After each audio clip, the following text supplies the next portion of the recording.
Buenos días, voy a iniciar mi charla del día de hoy. El tema que me corresponde presentar es alteraciones rotacionales de los miembros inferiores. Iniciando, pues, en general, hablamos de lo que respecta a los que son los ejes del fémur de los miembros inferiores. Tenemos lo que es el eje mecánico. El eje mecánico, como sabemos, pues es la línea que va desde el centro de la cabeza del fémur hasta lo que son las espinas tibiales y posteriormente se extiende hasta lo que es el centro del tobillo. Tenemos lo que es el eje anatómico, que la medición que se da es a nivel de lo que es el centro de la diáfisis del fémur hasta lo que es el centro de la diáfisis de la tibia. Con respecto al cálculo del ángulo, a la medición del ángulo, en lo que va en relación a lo que es el eje mecánico con el eje anatómico en el fémur, tenemos de que pues hay una varianza entre lo que es de 6 a 7 grados. Como introducción tenemos de que el crecimiento del niño pues es un proceso dinámico con periodos alternos de aceleración y aceleración. Por lo general los patrones de crecimiento normal pueden estar afectados por factores locales y sistémicos, lesiones fisiarias o algún tipo de lesión a nivel de lo que es el tejido óseo, trastornos metabólicos, displasias óseas, entre otros. Se habla de que es esencial que todos los médicos en general pues tanto ortopedista como no ortopedista debemos de diferenciar con confianza a los niños para determinar, ¿verdad?, lo que son las condiciones patológicas de aquellos con variantes o presentaciones fisiológicas que vayan a tener en el desarrollo. Aspectos importantes en lo que respecta a la historia clínica del paciente, tenemos de que inicialmente pues siempre debemos de indagar sobre lo que son los antecedentes ante y perinatales, indagar sobre lo que es el embarazo en la paciente, si tuvo alguna complicación obstétrica, entre otros. Con respecto a lo que son los hitos del desarrollo, también debemos de indagar sobre lo que es si el paciente pues ha tenido anteriormente alguna patología o alguna complicación en lo que respecta al desarrollo normal de su crecimiento. Y tenemos lo que son los antecedentes familiares. Pacientes que han tenido en su familia pues la misma patología, la misma afectación con respecto a su crecimiento y desarrollo, en lo que es la parte de lo que es la deformidad fisiológica o normal como tal, y pues asimismo pues poder orientarnos hacia lo que es el diagnóstico en el momento que presente el paciente. Con respecto a lo que es el examen físico, pues hablamos de lo que son los estadios o lo que es la presentación que da esta Angeli. Inicialmente, pues en el examen físico debemos de determinar lo que es el ángulo de progresión de la marcha en el paciente. Bueno, esto se hace realizando lo que es la marcha como tal, realizamos al paciente y vamos a poder determinar los grados que presenten los pacientes en el momento que nosotros le hacemos el examen físico. Se habla de que va de 5 a 10 grados si tenemos un grado leve, de 10 a 15 grados si lo consideramos moderado, y mayor o igual a menos 15 grados si ya lo consideramos un grado severo.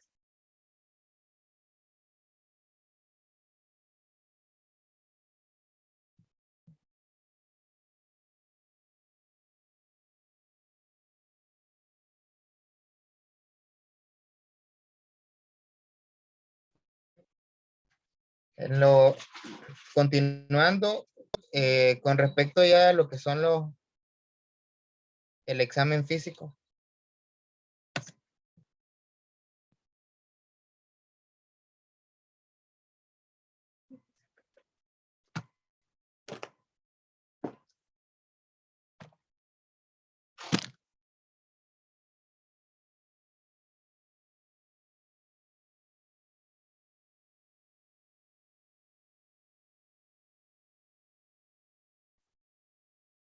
Bueno, continuando con el examen físico, Este examen físico se debe de realizar le solicitamos al paciente que se coloque en decúbitos pronos, sería el paciente acostado con las rodillas en 90 grados de flexión.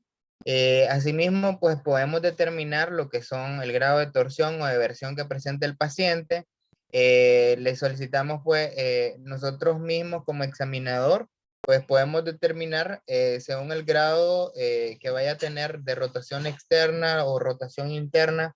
Podemos determinar también el ángulo del pie y muslo y el eje transmalleolar. Se habla de que, bueno, los grados que vayan a tener de rotación interna o rotación externa los pacientes ven dependencia de la edad que ellos vayan a tener, que el paciente vaya a presentar. Una rotación interna normal se habla que puede ir desde 60 hasta 70 grados.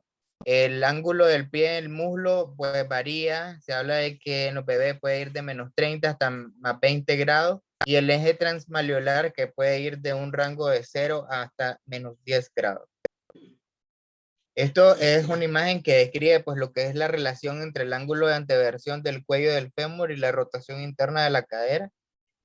Bueno, o sea, esto hace una representación más que todo de lo que es la retroversión.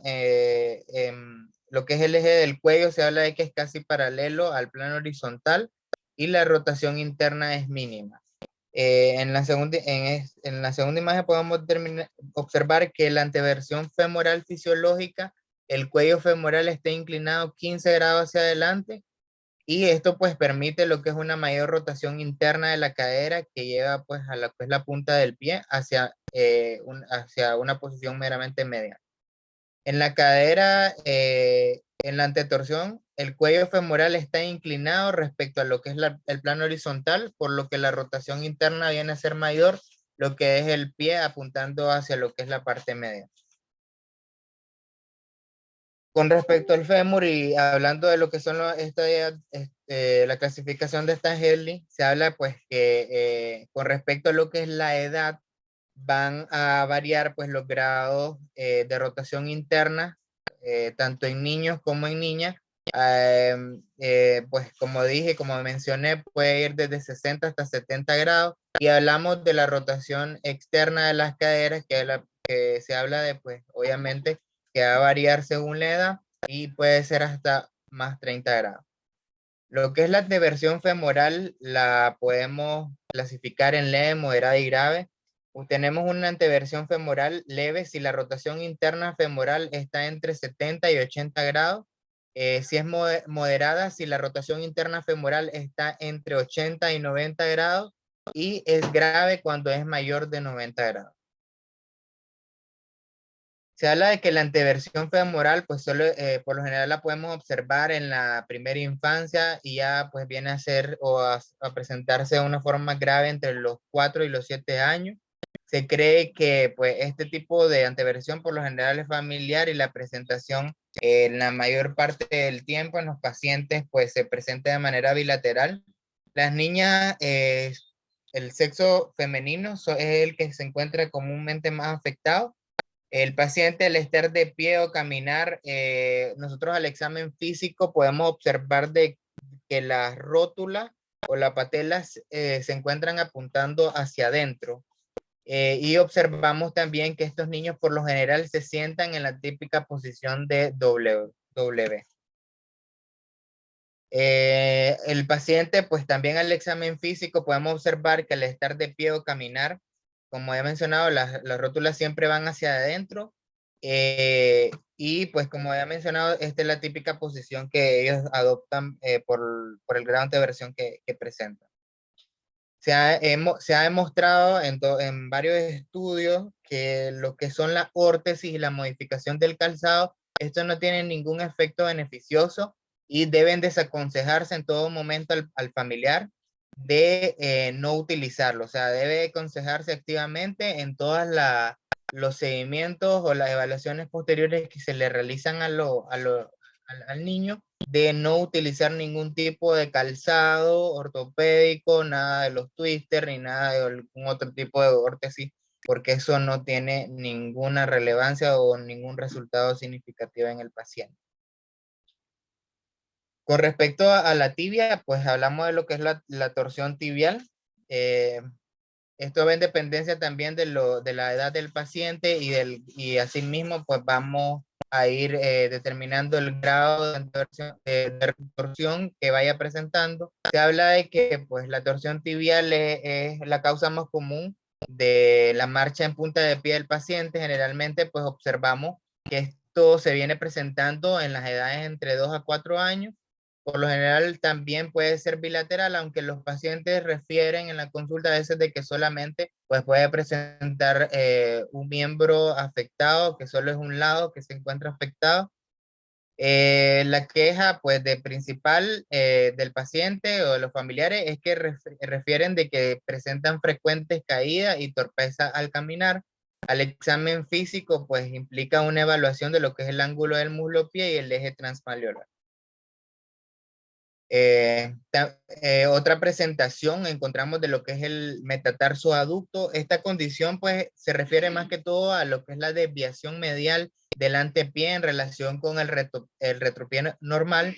Por lo general esta patología es algo benigno, algo fisiológico, pero la mayoría de los casos se resuelven espontáneamente a los 4 años de edad. Al examen físico, pues trazamos lo que es la línea bisectriz del talón, que se habla de la línea bisectriz del talón de Blake, y así ubicamos la línea sobre lo que es el eje del pie hacia lo que es el segundo dedo, y así podemos observar ya algún tipo de deformidad si el pie se va hacia valgo, si está medial, si la afectación es moderada o si la afectación es severa. Hablando un poco de las consecuencias de las alteraciones rotacionales, hay algo muy importante por destacar. A nivel de lo que es la rodilla, la antetorsión femoral, lo que es la torsión tibial externa o ambas presentaciones clínicas llevan a lo que es el síndrome de malalineamiento miserable. Esto pues determina más que todo una alteración en lo que es el eje de tracción del cuádriceps. Esto lleva a lo que es una disfunción de la parte femoropatelar que se manifiesta en el examen físico o en los síntomas clínicos del paciente como dolor. El paciente viene presentando dolor, chasquido, presenta bloqueo de la extremidad o incluso una luxación de lo que es la rótula. Se habla de que existe una mayor torsión femoral interna en aquellos pacientes que presentan artrosis femoropatelar, aunque pues esto ya pues no es algo relativamente o que vaya a constituir una asociación causa-efecto en el paciente. Los estudios de imagen, algo muy importante que se debe de realizar desde que captamos al paciente y vamos llevándole su evaluación, su seguimiento, sobre todo para obtener una adecuada planificación preoperatoria. Se habla de que le indicamos principalmente radiografías de pelvis al paciente, esto con el objetivo de poder determinar rotaciones asimétricas, poder determinar o hacer un tamizaje oportuno y temprano de lo que es la displasia de cadera, y lo que se envía, pues por lo general, lo que se debe de enviar al paciente es una telemetría o una teleradiografía de las extremidades inferiores, pues en un paciente que sospechamos una deformidad torsional. Bueno, en la imagen podemos observar que en este paciente hay un aumento aparente de lo que es el ángulo cervicodiafisiario del fémur. El trocánter menor en este caso se ve muy prominente y hay una simetría en lo que es el ancho de los cóndilos femorales. Pues todo esto debido a lo que es la antetorsión femoral. Y el otro signo que podemos observar ahí es que se notan que ambos pies van apuntando hacia afuera, y esto pues ya nos orienta más a lo que es a una torsión de la tibia. En el examen físico, pues la parte clínica también es importante, realizar las mediciones en lo que es el genuvarum, en los genuvalgus. Hablamos pues de lo que es la medición entre los cóndilos y lo que es la parte, en lo que es la parte interna de los malleolos, para poder determinar las medidas y así pues orientarnos a lo que es sea una probable anteversión femoral o una torsión tibial. Otro aspecto importante o otro estudio de imagen importante que debemos de enviar al paciente es un perfil torsional por TAC. Hablamos de que en este estudio pues ya podemos observar una rotación femoral o una torsión tibial como tal. En el perfil rotacional por TAC evaluamos, como mencioné, lo que es la anteversión femoral, que va de un rango normal de 6 hasta 24 grados y una rotación y una torsión tibial con un rango de 24 hasta 38 grados. Los estudios de imágenes avanzados, pues por lo general no son estudios de rutina que le vayamos a indicar al paciente. Las resonancias magnéticas están indicadas específicamente cuando sospechamos de alguna barra fisiaria, pues esto pues sí es específico para mostrar una formación de alguna barra. Observamos también otros signos clínicos como lo que es un menisco medial hipertrófico y en algunos casos ya lo que son presencia de quiste o alguna otra patología a nivel de lo que es la física. Indicaciones quirúrgicas en el paciente.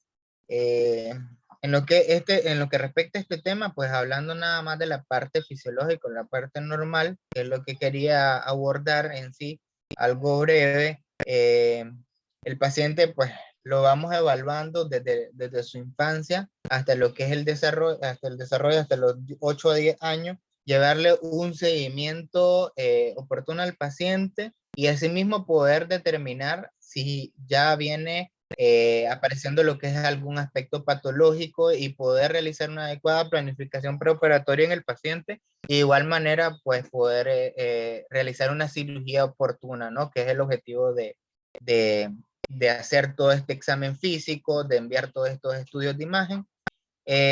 Indicaciones quirúrgicas. Pacientes con deformidades severas que causan alguna discapacidad cosmética o funcional.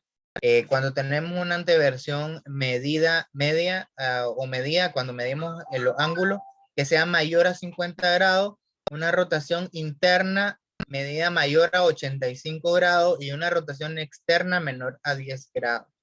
Debemos de concientizar y en la mayoría de los artículos menciona de que debemos de hablar y intentar hacer conciencia al paciente, al familiar o al padre sobre lo que son todos los riesgos quirúrgicos que vayan a llevar los pacientes.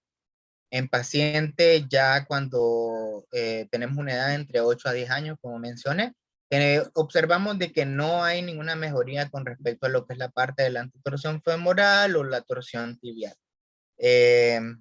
Importante, mayor seguimiento, mayor vigilancia en el paciente para conllevar a un menor riesgo de indicaciones quirúrgicas o cirugías que no vayan a meritar el paciente. Como conclusión, pues la tranquilidad y la educación de los padres, como mencioné, es de suma importancia cuando se trata de niños pequeños que presentan variaciones normales de la extremidad inferior. Esto pues se debe de empatizar siempre los padres que insisten en que los hijos no están bien, que mi niño no camina bien, que las rodillas se encuentran deformes, que se caen, que se tropiezan. Importante también recalcarle a los pacientes, a los familiares, de que ningún aparato ortopédico va a hacer que presente una mejoría significativa si no ha cumplido la edad, ¿ya? Las plantillas, las modificaciones en el calzado, la órtesis, todo eso no son beneficiosas y no deben desaconsejarse en todo momento al paciente. Ocasionalmente puede ser necesaria la cirugía, como mencioné, en niños mayores de 8 años, con dedos del pie hacia adentro y hacia afuera. Bibliografía, pues esta que está acá. Una pregunta.